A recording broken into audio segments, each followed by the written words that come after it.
욥기 네 번째 강의 시작하겠습니다. 본문은 4장부터 좀 6장까지 3장에 걸쳐서 좀 보려고 하는데요. 끝까지 볼 수 있을지는 잘 모르겠네요. 우리 지난주에 제가 그 선교지에 다녀오기 전에 한 20분 정도 이렇게 녹음해서 나눴는데 우리 간단하게 좀 복습하고 이렇게 좀 넘어가죠. 그 욥의 친구들 이야기를 좀 했는데요. 그 한마디로 말하면 위로는 못하는 사람이고 비판은 아주 잘하는 그런 사람이었죠. 그래서 욥이 고통 가운데 있을 때 7일 동안 한마디 하지 못하다가 욥이 탄식을 쏟아내자 그때부터 바로 욥과 막 논쟁하는, 논쟁할 대상과 논쟁을 해야죠. 그런데 이제 그 어렵고 힘들고 그 곤고하고 절망적인 그 욥을 앞에 두고 욥과 막 이렇게 너무 적나라하게 비판하면서 논쟁하는 좀 그런 사랑이 없는 그런 욥의 친구들의 모습을 좀 보았습니다. 근데 이게 좀 자기의 어떤 생각의 틀이 굉장히 좀 중요한 것 같아요. 그래서 이제 어떤 틀을 가지고 세상을 바라보고 사람을 대하는가 이거에 따라서 좀 이렇게 좀 다르게 나타나는 그런 모습인 것 같습니다. 우리 11페이지 보시면 세 가지 분위기 우리 지난주에도 나눴습니다. 서로 감동을 안 한다라는 말은 서로가 서로의 말을 받아들이지 못한다. 서로의 말을 수용하지 못하기 때문에 날선 비판이 오가고 평행선을 갈 수밖에 없는 좀 그러한 모습이었다라고 하고요. 여기에 이제 하나님의 판단이 나중에 나오는데 하나님도 욥의 위로자들에게 감동하지 않았다.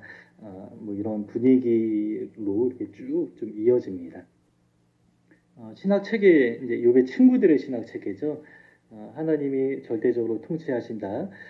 그리고 하나님은 정의롭고 공정하시다. 여기까지는 맞다라고 했습니다. 그러나 하나님은 권선징악하신다. 그러니까 이 인과론으로 모든 것들을 보면 안 된다라는 것이죠. 그런데 이 틀로만 세상을 바라보고 사람을 바라봤기 때문에 문제가 생겼던 것입니다. 이 틀을 가지고는 예수님의 삶도 이해할 수 없어요. 욥을 비판했던 친구들의 그 비판이 예수님에게도 그대로 적용될 수밖에 없는 것이죠. 그래서 십자가와 고난과 또 성도의 삶과 고난 이런 것들을 도저히 이해할 수 없는 아주 잘못된 틀이다. 이거는 신학이 아닙니다. 그냥 세상 사람들의 철학이고 보편적인 철학일 뿐입니다. 하나님을 특별히 믿어야 이걸 가지는 것이 아니라 하나님 믿지 않는 사람들도 이러한 생각 충분히 가질 수 있죠. 그래서 이거는 어떤 이제 신학에 적용돼서는 안 되는 것이고 일반 모든 사람들이 이제 보편적으로 가지는 그런 일반적인 생각일 뿐이다라는 것이죠. 물론 이제 신학에도 이게 적용되긴 하지만 마지막 날에 적용된다라는 것이죠. 근데 그 과정 중에 이제 조금 이해할 수 없는 일들이 나타난다. 이거는 좀 이따가 다시 또 나누겠습니다. 뭐 위로자들의 논조 보면 이제 자기가 옳다고 믿고 정직하지 못하다. 이거는 세상을 현실을 있는 그대로 받아들이지 못하는 그런 욥의 친구들의 모습입니다. 공감대가 없고 사랑이 없습니다. 위로자들을 믿지 않는 것 사탄이 없고요. 또 기다림이 없다. 또 십자가가 없다. 뭐 이제 기다림과 관련해서는 이제 하나님의 그 심판과 관련된 내용이죠. 하나님의 심판은 먼 미래 마지막 최종적으로 완성되는 것인데 물론 이제 우리의 삶 가운데 그 하나님의 어떤 징계가 있긴 있습니다. 없다고 말하기는 어렵죠. 그런데 모든 것을 다 그런 식으로 보면 안 된다. 쉽게 하나님의 이름을 들먹이면서 쉽게 하나님의 어떤 그 관점이라 믿으면서 판단하면 안 된다라는 것이죠. 제가 이제 짧게 반복했는데요. 이 어떤 서론적인 내용을 가지고 31장까지 쭉 이어지기 때문에 조금 짧게 반복했습니다. 이제 본문을 보도록 하겠습니다. 욥의 세 친구 중에 가장 나이가 많은 한 사람이 가장 먼저 등장하거든요. 그 사람은 엘리바스. 엘리바스는 대만 사람이라고 합니다. 근데 제가 이번에 그 중국에 다녀오면서 그 에돔에 대해서 좀 그러니까 오바댜가 에돔을 심판하는 내용이에요. 근데 그 이제 음성으로 이게 녹음이 되는 거니까 한번 좀 상상을 해봅시다. 그 에돔 지역이 어디냐면 갈릴리가 있고 요단강의 중간에 흐르고 그 밑에 이제 사해가 있죠. 그 사해 바로 밑에가 에돔이에요. 밑에 굉장히 많은 큰 땅을 이제 차지하고 있었고 그 동쪽으로는 네게브, 이제 사막, 광야지대가 그 동쪽이고요. 이제 에돔 지역은 그 이제 사해 바로 밑에 이렇게 마른 목골로 굉장히 크게 이렇게 차지하고 있었습니다. 근데 그 이제 에돔 지역으로 굉장히 유명한 것이 바로 지혜예요. 그러니까 제가 이제 오바댜 이제 같이 나누면서 거기에 이제 네 가지 주제가 제가 개인적으로 뽑았거든요. 근데 그 중에 하나가 진짜 지혜란 무엇인가? 오바댜를 보면 스스로 에돔 사람들이 지혜롭게 생각하는 그런 내용들이 좀 나와요. 그래서 이 대만 사람 엘리바스도 이제 스스로 이제 좀 지혜롭게 여기는 그런 어떤 문화 속에 이제 살았던 그런 사람이었다. 에돔이라는 그 지역의 북쪽에 대만이라는 그 지역이 있습니다. 근데 이 대만이라는 지역은 그 이제 에서의 손자 이름 중에 대만이라고 있어요. 그래서 그 이름을 딴 것이죠. 그래서 고대에는 이제 어떤 굉장히 높은 지위에 있는 사람의 이름을 따서 도시를 짓거든요. 대표적으로 이제 뭐 디베리아 호수, 이제 디베리아 황제에게 공헌하는 도시가 바로 그 갈릴리 호수 바로 옆에 있었어요. 그러니까 디베리아 호수라고 불렀고 알렉산드리아라는 도시가 전 세계 한 30개 정도 퍼져 있었습니다. 근데 그게 이제 알렉산더 대왕이 이제 점령한 그 도시를 자기 이름을 딴 것이죠. 그것처럼 이제 대만이라는 그 지역은 에서의 이제 손자 중에 한 사람의 이름이었다. 그곳 출신의 사람이 바로 엘리바스입니다.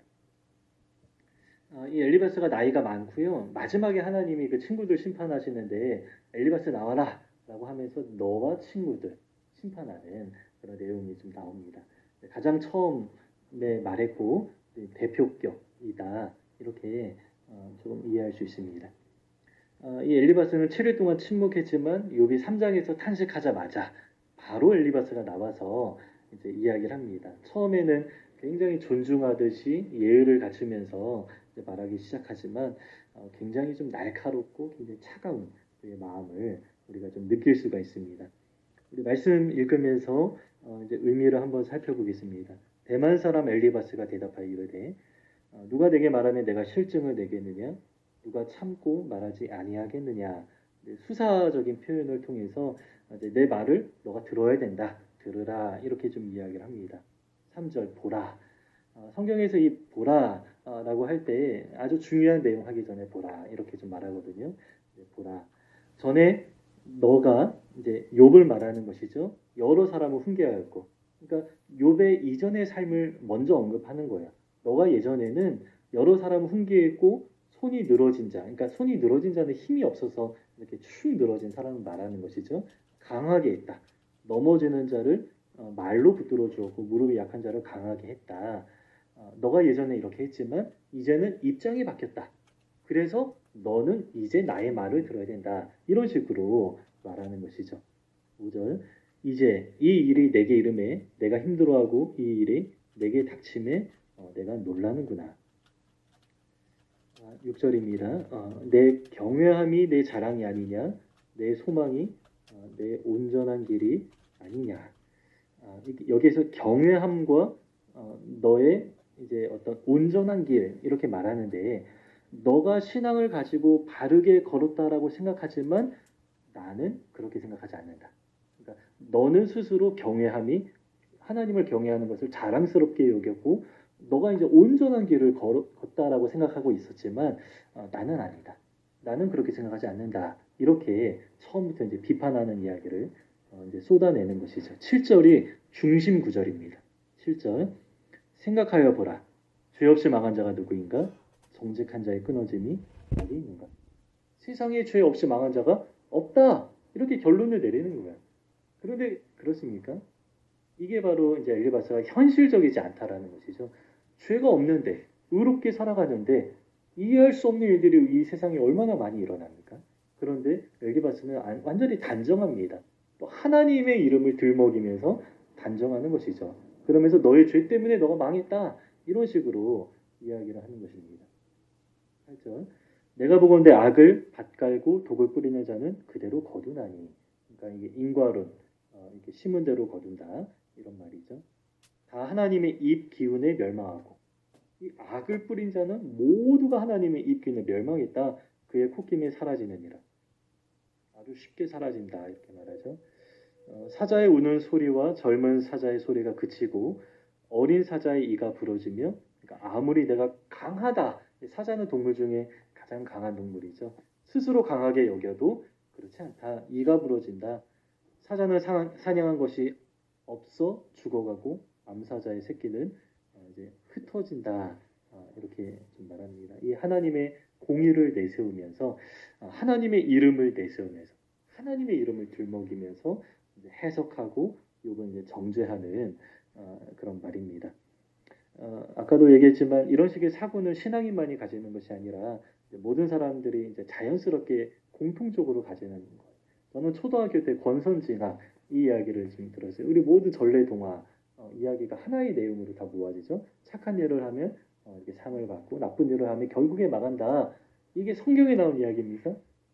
일반 뭐 전래동화나 세상 이야기 얼마나 많이 있는지 모릅니다. 예를 들면 그 사도행전에 이제 바울이 전도 여행하다가 예루살렘에서 로마로 배 타고 가는 길에 멜리데라는 섬에 한번 이제 들른 적이 있어요. 근데 이제 배가 파손돼서 이제 들을 수밖에 없었는데 그 섬에서 이제 바울이 막 이게 음식을 먹다가 이제 독사에 물렸어요. 독사에 물렸는데 그 모습을 보고 그 원주민들이 저 사람은 정말로 이게 천벌을 받을 만한 사람이구나 이렇게 생각을 했다라는 거예요. 그런데 바울이 아무렇지도 않게 독사를 빼내고 아무렇지도 않게 이렇게 또 있으니까 이 사람은 또 신인가 뭐 이런 식으로 이제 반응을 하는 그런 모습이 나오죠. 그래서 멜리데 섬의 원주민 예수 그리스도를 알지도 못하고 또 우리나라와 또 먼 그런 지방의 사람인데 이 세상 많은 사람들의 공통적인 생각이 바로 인과관계다라는 거예요. 인과관계를 바라는 것이죠. 내가 이렇게 살면 이렇게 좀 어떤 대가를 얻기 원하는 그 사람의 마음이 반영된 것이 인과율, 권선징악 이렇게 좀 생각할 수 있습니다. 그래서 이게 신앙인이 가지는 경건한 체계라고 볼 수 없다라는 것이죠. 물론 이 틀은 맞습니다. 최종적으로는 하나님이 심판하시고 행한 대로 갚아주신다라고 최종적으로는 말씀하십니다. 하지만 자판기처럼은 아닙니다. 그래서 내가 이 행위를 하면 이러한 상을 받고 이 세상에서 자판기처럼 바로바로 내가 누르면 나오는 이러한 인과관계가 아니다라는 것이죠.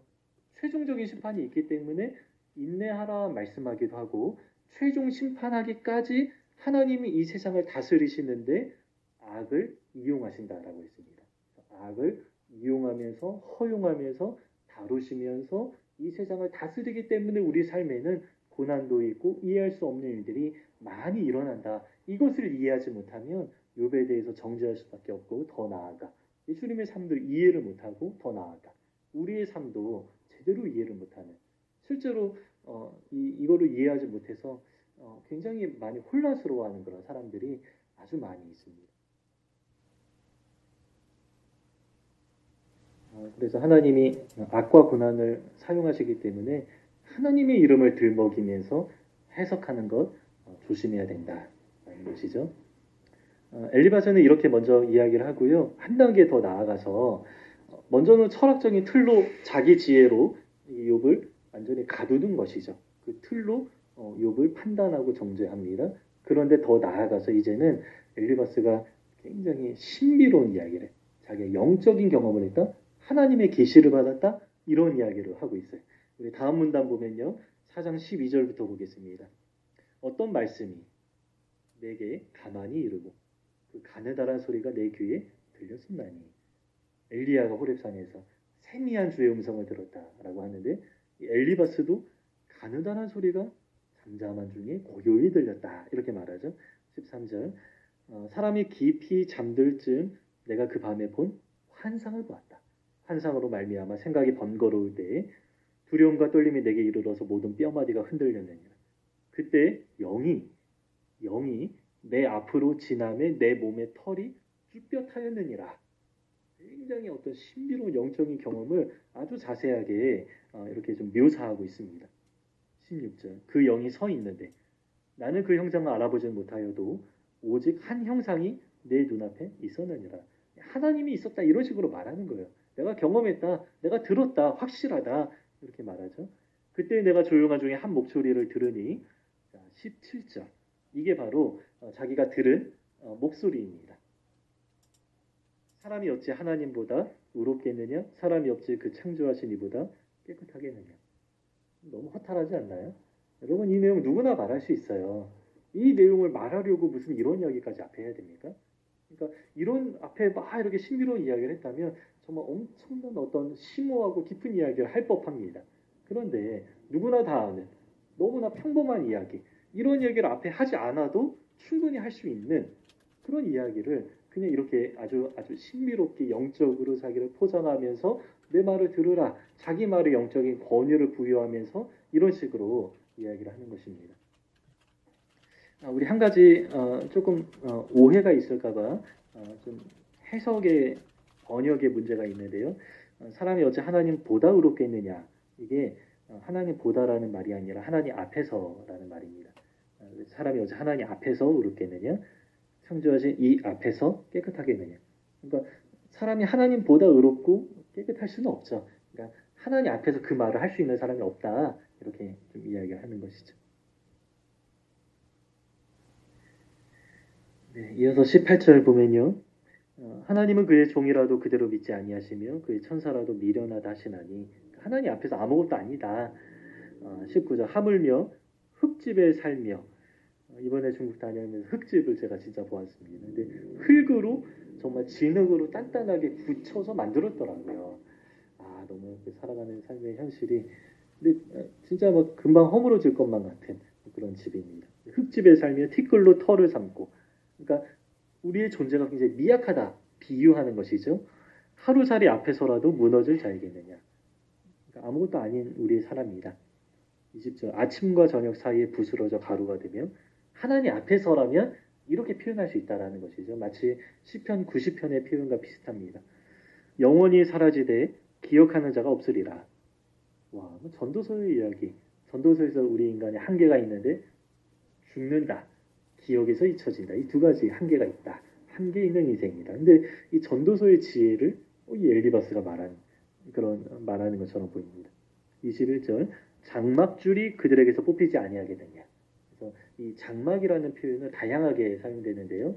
우리가 육신의 장막, 우리의 몸을 장막이다 이렇게 말하기도 하고 우리의 집을 장막이다. 그러니까 장막은 텐트잖아요. 사람이 거하는 그런 곳인데 이게 집에서 사는 것도 장막이다 이렇게 비유적으로 이렇게 말을 합니다. 근데 장막 줄이 뽑힌다라는 말은 이제 죽는다는 말이에요. 우리의 수명이 끊어진다.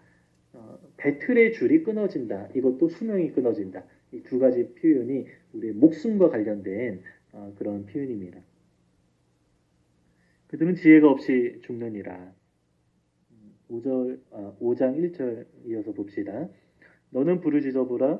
내게 응답할 자가 있겠느냐. 거룩한 자 중에 내가 누구에게로 향하겠느냐. 이 5장 1절 아주 중요합니다. 이거는 다음에도 계속 나눌 텐데 물론 여기는 설명이 그렇게 많이 나오지는 않지만 이 5장 1절은 제가 볼 때는 아주 중요합니다. 이거는 너의 중보자가 있냐 이 말이에요. 너의 변호사가 있냐 이런 말이거든요. 그런데 나중에 요 이제 중보자, 변호사 이런 이야기들을 통해서 예수 그리스도가 욥기에서 예표되는구나. 예수님이 하나님 앞에 우리의 변호사와 중보자가 되어 주시는데 이제 그 예수님의 이야기와 이렇게 연결할 수 있는 그런 아주 중요한 힌트가 되는 그런 내용입니다. 그런데 엘리바스는 욥에게 뭐 없다 이렇게 말하는 것이죠. 중보자 없다. 그러나 욥은 중보자를 찾습니다. 2절을 볼까요? 분노가 미련한 자를 죽이고 시기가 어리석은 자를 멸하느니라. 내가 미련한 자가 뿌리 내리는 것을 보고 그의 집을 당장에 저주하였느니라. 미련한 자가 든든하게 사는 모습을 보고 엘리바스가 저주했대요. 어떻게 저주했냐? 그의 자식들은 구원에서 멀고 성문에서 억눌리나 구하는 자가 없으니 얼마나 잔인해요. 5절 그가 출사한 것은 줄인 자가 먹되 덫에 걸린 것도 빼앗으며 올무가 그의 재산을 향하여 입을 벌리느니라. 올무가 확 사로잡는다. 이렇게 미련한 자의 결과가 바로 이와 같다. 이렇게 돼야 된다. 그래서 미련한 자가 털을 든든하게 내리면 엘리바스 나는 그들을 저주한다. 이렇게 이야기를 좀 하는 것이 얼마나 잔인한 사람입니까? 은혜가 없어요. 긍휼도 없는 사람입니다. 6절 재난은 티끌에서 일어나는 것이 아니며 우리 이거 좀 번역도 잘못됐습니다. 티끌에서 일어나는 것이 확실하다라는 말이에요. 고생은 흙에서 나는 것이 확실하다. 그래서 티끌과 흙은 그 땅의 것을 말하죠. 땅은 우리 레위기에서 배웠는데요. 부정한 곳입니다. 왜 부정하냐? 지하 세계와 맞닿아 있는 스올과 맞닿아 있는 곳이 땅이기 때문에 부정하고요. 땅에 기는 동물 중에 그 이제 뱀이 가장 이제 부정한 동물인 것이죠. 그래서 여기 티끌과 흙에 대해서 이야기를 한 것은 티끌에서 재난과 고생이 일어난다. 부정한 것으로부터 이 모든 고난과 재난이 일어난다. 하나님이 어떤 고생을 주는 분이 아니다. 하나님이 어떤 뭐 이렇게 재난을 주는 뭐 그런 분이 아니다. 그러면서 이제 땅에서 일어나는 부정한 것들이다. 이렇게 말하는 것이죠. 너의 결과다 말합니다. 7절 사람은 고생을 위하여 났으니 불꽃이 위로 날아가는 것 같으니라. 이제 이거는 설명에 나와 있습니다. 이것도 해석을 좀 다르게 해야 되는데 사람이 고생하는 이유는 지하 세계가 고생을 올려보내기 때문이다. 이렇게 좀 해석해야 됩니다. 그 여기가 시로 구성이 되어 있다라고 하는데요. 이게 좀 번역하는데 좀 여러 가지 좀 문제들이 좀 있더라고요. 그래서 좀 번역을 좀 제대로 좀 바르게 잡아야 하는 그런 내용들이 이제 곳곳에 나타납니다. 엘리바츠가 이렇게 말하죠. 영적인 이야기를 하면서 요즘에 뭐 그렇게 말하는 사람들이 있죠. 내가 기도해 보니까 뭐 그런 것 같아. 내가 뭐 되게 영적으로 어떤 느낌이 있는데 좀 그런 것 같아. 뭐 이런 식으로 이렇게 이야기하면서 자기 말에 영적인 권위를 이제 부여하면서 말하는 그런 경들이 있는데 아주 확실하지 않으면 정말 조심해야 됩니다. 정말 조심해야 돼. 근데 내가 확실해도 그게 아닌 경우도 너무 많아요. 그것 때문에 그 자기 영적인 느낌만을 막 따라가잖아요. 얼마나 혼란스러워지는지 모릅니다. 정말 그렇습니다. 아무리 환상을 보았을지라도 그렇습니다. 하나님의 음성을 내 마음 가운데 들어놓는데 그게 확실하다. 그래도 제대로 그걸 막 따라가면 굉장히 혼란스러워지는 그런 경우들을 제가 너무 많이 봤습니다. 저의 경험도 그렇습니다. 그래서 이 영적으로 무언가 이렇게 좀 말하는 것은 정말 조심해야 되는 그런 좀 이야기입니다. 또 이제 영적으로 무언가 확실하게 메시지를 듣고 보았다 할지라도 우리 사람에게는 해석이라는 게 좀 주어지거든요. 예를 들면 3차 전도여행 바울이 마치고요. 그리고 이제 예루살렘으로 이렇게 가는 길에 굉장히 많은 사람들이 바울에게 예언합니다. 환난과 핍박이 있을 것이다. 그리고 너가 이렇게 잡힐 것이다. 그러면서 모든 바울의 동역자들이 들어가지 말라. 이렇게 좀 이야기를 했어요. 그런데 바울은 똑같이 알고 있어요. 환난과 핍박이 있을 것이다. 알고 있습니다. 그러나 그 동역자들의 해석과 바울의 해석이 완전히 다른 것이죠. 똑같은 것을 보았지만 해석이 다른 것입니다. 그래서 이게 해석하는 그런 것이 해석하는 과정 중에 이렇게 어떤 사람에게 상처를 입히기도 하고 저도 그런 경험들이 있어요. 영적으로만 신령한데 보는 것은 맞아요. 그런데 해석이 잘못되니까 완전히 반대 이야기를 하는 그런 경우들이 아주 많이 있습니다. 그래서 이제 나의 경험과 나의 생각과 나의 판단과 이런 것들이 섞여서 해석이 되고 그것이 상대방에게 전달될 때 아주 큰 문제가 좀 생기는 것입니다. 그래서 이제 내가 분명히 본 것도 내가 분명히 들은 음성이 어떤 영적인 그런 경험이 있을지라도 그래도 이제 해석이라는 면도 있다. 그래서 이런 부분들은 아주 좀 조심스럽고 중요하게 여겨야 된다. 그렇게 좀 생각을 해야 됩니다. 자, 5장 8절을 볼까요? 이제 계속 이어서 좋은 말들을 많이 갖다 붙여요. 겸손해라, 또 복종해라. 좋은 말들을 많이 합니다. 그런데 그 때에 맞는 말이 굉장히 아름답다라고 하는데 때에 맞는 말이 은쟁반의 금사와 같다. 때에 맞는 말이 그토록 중요하다라고 하죠. 그런데 이 엘리바스의 말은 때에 맞는 말이 아닙니다. 나라면 하나님을 찾겠고 내 일을 하나님께 의탁하리라. 얼마나 경건해 보여요. 근데 이 말은 곧 욥 너는 그렇게 하지 않고 있다. 정죄하는 말과 같은 것입니다. 하나님을 굉장히 아름답게 묘사하지만 은근히 욥을 정죄하고 있습니다. 9절 하나님은 헤아릴 수 없이 큰 일을 행하시며 기이한 일을 셀 수 없이 행하시나니 비를 땅에 내리시고 물을 밭에 보내시며 낮은 자를 높이 드시고 애곡하는 자를 일으키사 구원에 이르게 하시느니라. 하나님은 교활한 자의 계교를 꺾으사 그들의 손이 성공하지 못하게 하시며 지혜로운 자가 자기의 계략에 빠지게 하시며 간교한 자의 계략을 무너뜨리심으로 그들은 낮에도 어둠을 만나고 대낮에도 더듬기를 밤과 같이 하느니라. 하나님은 가난한 자를 강한 자의 칼과 그 입에서 또한 그들의 손에서 구출하여 주시나니 그러므로 가난한 자가 희망이 있고 악행이 스스로 입을 다무느니라. 이제 이 말은 이 말 자체는 맞죠. 그러나 욥에게 이 말을 했을 때에는 상처를 주는 말이 됩니다. 이 말은 곧 너는 지금 교활하다. 너는 간교하다. 너는 겸손하지 않다. 그런데 너가 낮추고 회개하면 너는 회복될 것이다. 이 말인 거야. 욥에게 이 말은 어울리지 않는 말입니다. 그래서 이 말 자체로는 맞는 말이고 잠언에도 전도서에도 이런 말들이 많이 나오고 시편에도 많이 나옵니다. 하지만 이 갖다 붙인 거죠. 잘못 적용합니다. 아까 제가 해석의 문제로 이야기를 했는데 이렇게 잘못 말한 겁니다.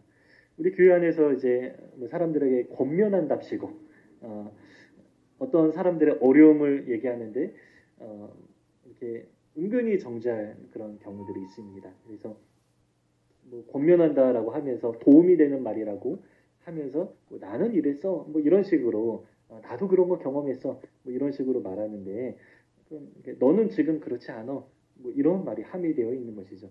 너도 나처럼 해야 돼. 이 권면이 굉장히 교만한 말로 둔갑이 될 수 있어요. 그래서 내 경험을 이야기해. 나도 그랬어. 이러한 말이 사실은 참 좋은 말이 아닙니다. 상대방 입장에서 권면해야죠. 근데 이거는 완전히 내 입장에서 자기 이야기를 하는 것뿐이에요. 그래서 교회 안에서 권면하는 것도 정말 조심해야 됩니다. 그래서 누가 이렇게 힘들고 어려운 일이 있을 때 나도 그랬어 이렇게 말하기보다 얼마나 힘드니 나도 잘은 모르지만 뭐 기도할게. 내가 너의 상황을 뭐 다 알 수는 없지만 힘내. 나도 내가 도와줄게. 이런 말을 좀 해야 되는 것이죠. 엘리바스처럼 우리가 권면할 때가 얼마나 많이 있는가 이것도 한번 좀 돌아볼 그런 필요가 있습니다. 자, 우리 14페이지 넘어갈까요? 엘리바스가 겸손하라 이야기를 했는데요. 이제는 복종하라 이렇게 좀 이야기를 합니다. 조금 강조하는 말이죠. 점점 심해집니다. 엘리바스의 말이. 처음에는 굉장히 얌전히 말했지만 점점 굉장히 폭력적인 어떤 그런 모습으로 이제 언어가 변질되는 그런 모습을 보게 됩니다. 17절이에요. 볼지어다 하나님께 징계받는 자에게는 복이 있나니 그런즉 너는 젖는 자의 징계를 업신여기지 말지니라. 너 죄 때문에 너 지금 징계받고 있어. 하나님이 사랑하는 자를 징계하시는 거예요. 히브리서에서도 이게 나오죠. 근데 그 말을 욥에게 갖다 붙이는 것이죠. 하나님은 아프게 하시다가 싸매시며 상하게 하시다가 그의 손으로 고치시나니 6가지 환난에서 너를 구원하시며 7가지 환난이라도 그 재앙이 너에게 미치지 않게 하시며 라고 말했지만 욥에게는 이미 미쳤죠. 욥에게는 이미 미쳤기 때문에 이 말은 욥에게 정말 비수처럼 그런 꽂히는 말이다. 너는 복종하지 않았다. 복종해라 라고 말하면서 너는 복종하지 않은 결과로 이걸 경험하는 거야. 이런 식으로 말하는 거죠. 20절 기근 때의 죽음에서 전쟁 때의 칼의 위협에서 너를 구원하실 터인지 내가 혀의 채찍을 피하여 숨을 수가 있고 멸망이 올 때에도 두려워하지 아니할 것이라. 너는 멸망과 기근을 비웃으며 들짐승을 두려워하지 말라. 들에 있는 돌이 너와 언약을 맺겠고 들짐승이 너와 화목하게. 아니 욥이 얼마나 힘들어요. 힘든 상황 속에서 너무나 쉽게 막 희망을 얘기해요.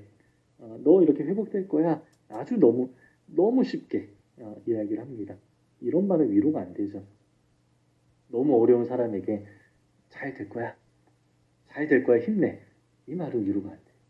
얼마나 힘드니 내가 내 옆에 있어줄게. 내가 도와줄게. 이렇게 말해야지.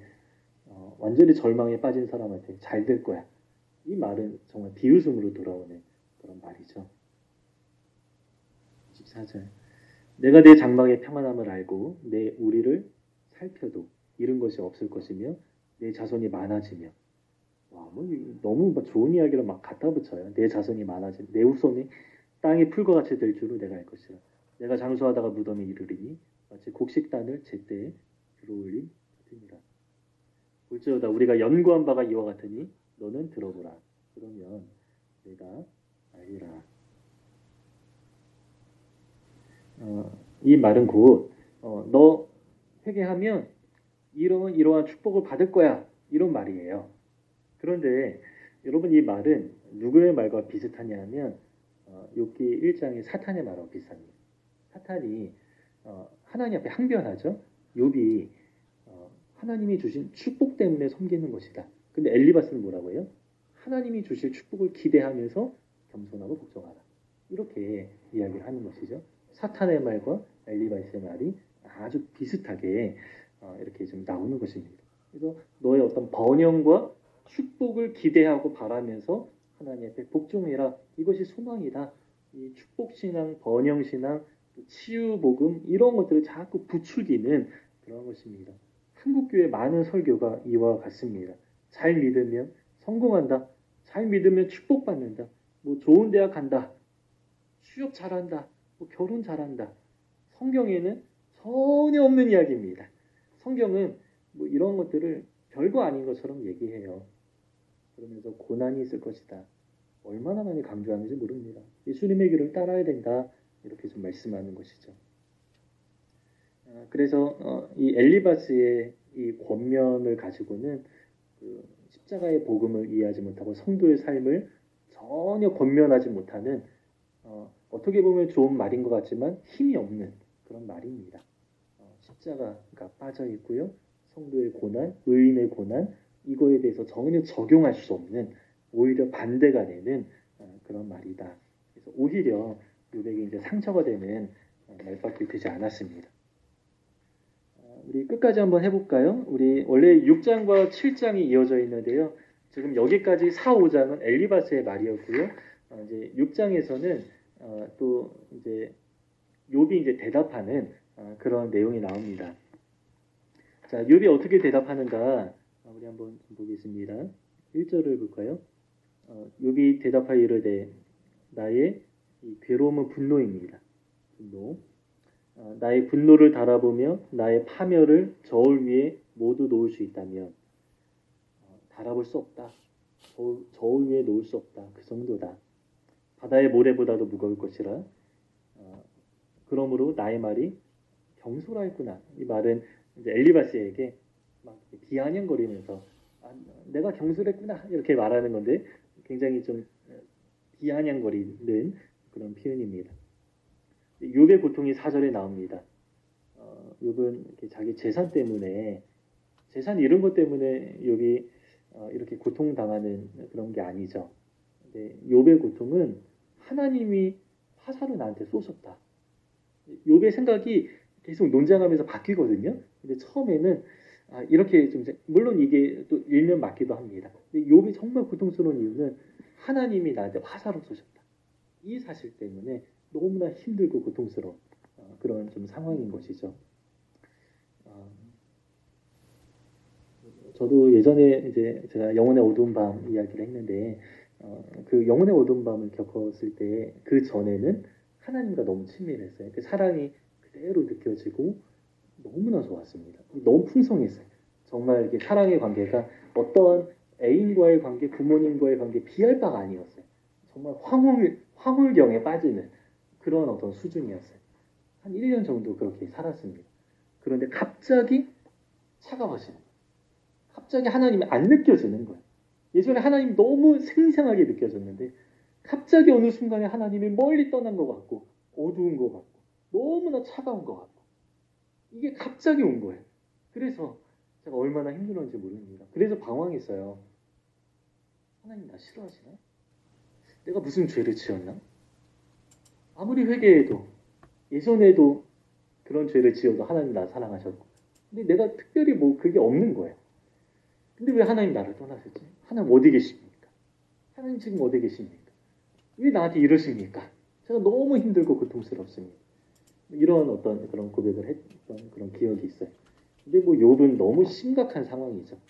화살이 박혔다. 나의 영이 그 독을 마셨다.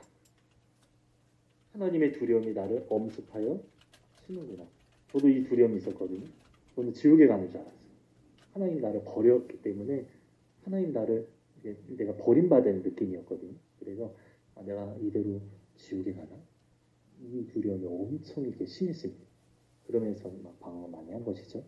그러니까 그때 한 1년 동안 그 방황을 많이 하다가 제가 그 영혼의 어둠 모양과 관련된 그 책을 소개했는데 그 책을 읽기 전에 고등학교 때 리차드 포스터의 기도라는 책이 있습니다. 그런데 그 기도라는 책 2장에 버림받은 자의 기도라는 챕터가 있어요. 근데 그걸 읽고 나서 얼마나 눈물이 흘렀는지 모릅니다. 그러니까 이게 내 잘못이 아닙니다. 하나님이 의도적으로 행하시는 거이면서 다 알 수는 없는 하나님의 의도가 있지만 이것을 통해 어떤 하나님 연단하시는 과정이 있구나. 이거를 몇 페이지 안 돼요. 그거를 이제 읽고 나서 이렇게 알게 되었고, 데이비드 A. 시먼즈라는 사람이 있는데 좌절된 꿈의 치유라는 책이 있습니다. 요셉 관련된 이야기로 나오는데 그 데이비드 A. 시먼즈의 좌절된 꿈의 치유에도 이 주제가 좀 깊이 좀 다뤄집니다. 그런데 제가 뭐 지난번에 나눈 것처럼 거룩한 몸부림 이 책을 따라올 만한 책은 전혀 없어요. 그 책을 보는 게 아주 좋습니다. 5절 볼까요? 들나귀가 풀이 있으면 어찌 울겠으며 소가 꼴이 있으면 꼴은 소의 풀을 말합니다. 어찌 울겠느냐? 싱거운 것이 소금 없이 먹히겠느냐? 달게 알 흰자위가 맛있겠느냐? 네, 고대도 그런 것 같아요. 네, 소금 넣어야 맛있고요. 그리고 흰자위 맛 없죠? 좀 퍽퍽해도 뭐 노른자위 모르겠습니다. 취향이 다른데. 네. 그러니까 내가 막 이렇게 꺼리는 음식물처럼 되었다. 뭐 이렇게 비유하는 것입니다. 뭐 이렇게 메스꺼운 상태가 되었다. 8절. 나의 간구를 누가 들어줄 것이며 나의 소원을 하나님이 허락하시랴. 이는 곧 나를 멸하시기를 기뻐하사 하나님이 그의 손을 들어 나를 끊어버릴 것이라. 나를 이제 생명을 거두실 것이라 이 두려움에 빠진 겁니다. 근데 이제 굉장히 솔직한 고백이에요. 자기 체험 느낌을 그대로 고백하는 거죠. 그러할지라도 내가 오히려 위로를 받고 그칠 줄 모르는 고통 가운데서도 기뻐하는 것은 내가 거룩하신 이의 말씀을 거역하지 아니하였습니다.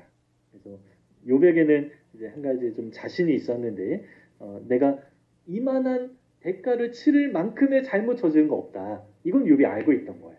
그래서 이제 조금 당당하게 항변하고 이 고통을 계속 해결하려고 하나님께 씨름하고 이런 어떤 욥의 그 당당함과 부르짖음과 항변 이런 것들이 욥의 삶에 그 경건하게 살아가고자 하는 그 삶의 힘이 되어서 이렇게 하나님 앞에 계속 씨름할 수 있었던 것입니다. 10절도 아주 중요합니다. 11절. 그러나 또 다시 이렇게 좀 낙심하죠. 내가 무슨 기력이 있기에 기다리겠느냐. 내 마지막이 어떠하겠기에 그저 참겠느냐. 나의 기력이 어찌 돌의 기력이겠느냐. 나의 살이 어찌 노쇠겠느냐. 단단하지 않다. 나의 도움이 내 속에 없지 아니하냐. 나의 능력이 내게서 쫓겨나지 아니하였느냐. 그래서 내가 거트림이 없다. 이렇게 6장에서 말하는데 욥은 끝까지 버팁니다.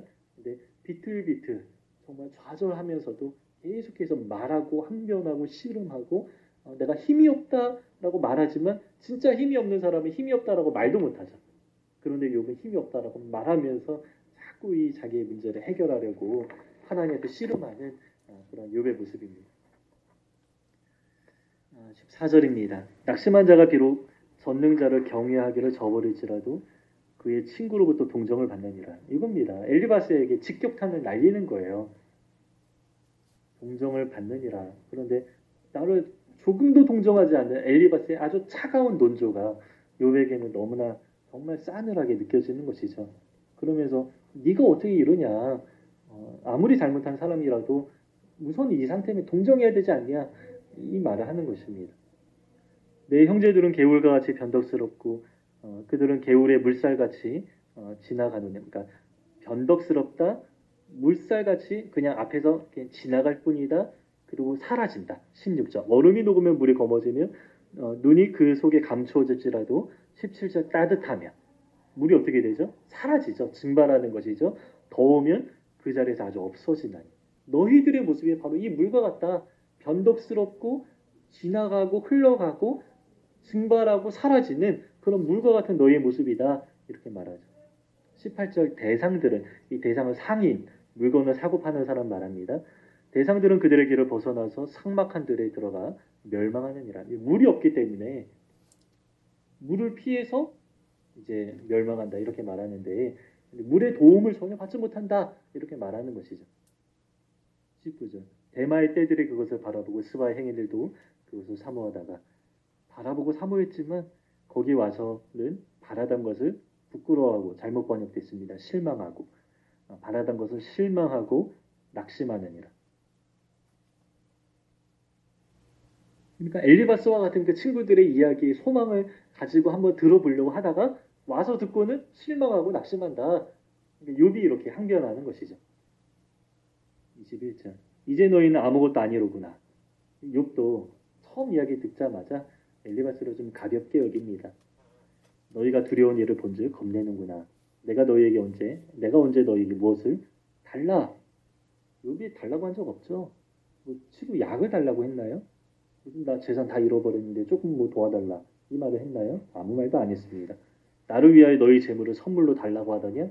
내가 언제 말하기를 원수의 손에서 나를 구원하라 하더냐? 폭군의 손에서 나를 구원하라 하더냐? 내게 가르쳐서 나의 허물된 것을 깨닫게 하라. 내가 잠잠하리라. 24절은 정말 내가 어떤 죄가 있는지 너가 제대로 이야기를 해라. 근데 지금까지 이야기한 것은 그게 아니다라는 것이죠. 나를 좀 깨닫게 해봐라. 그러면 내가 잠잠하겠다. 그런데 욥이 잠잠하지 않죠? 깨닫지 않았다라는 것. 수용하지 못했다라는 것입니다. 옳은 말이 어찌 그리 고통스러운 것. 그러니까 막 비꼬는 것이죠. 너가 옳다라고 생각하는 그 말이 나인 너무 고통스럽다. 너의 책망은 무엇을 책망함이냐? 허공에 뜬 것 같다. 나한테 책망한 것이 아니라 무엇을 지금 책망하고 있느냐? 26절 너희가 남의 말을 꾸짖을 생각을 하나 실망한 자의 말은 바람에 날아가느니라.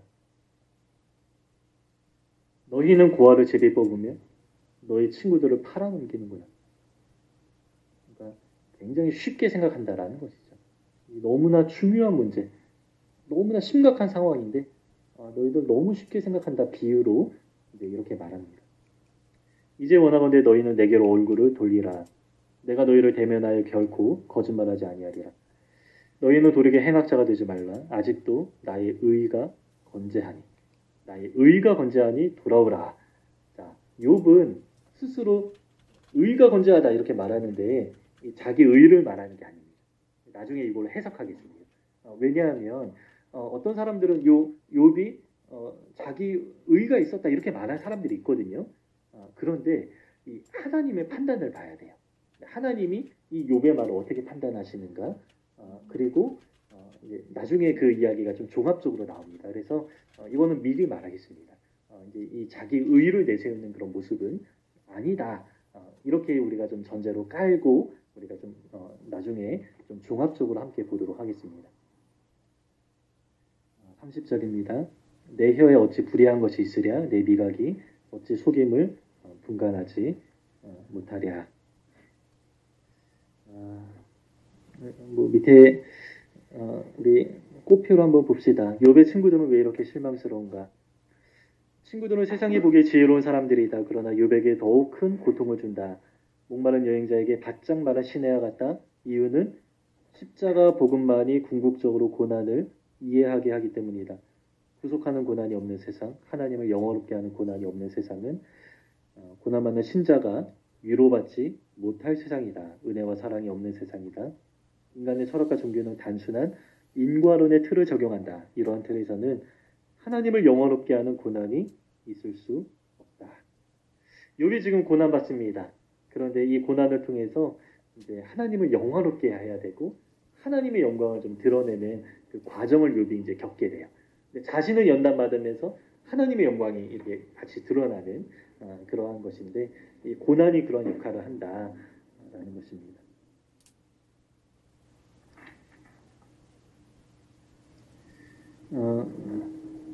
세상에 어떤 이유 없이 고통당하는 사람들이 많이 있습니다.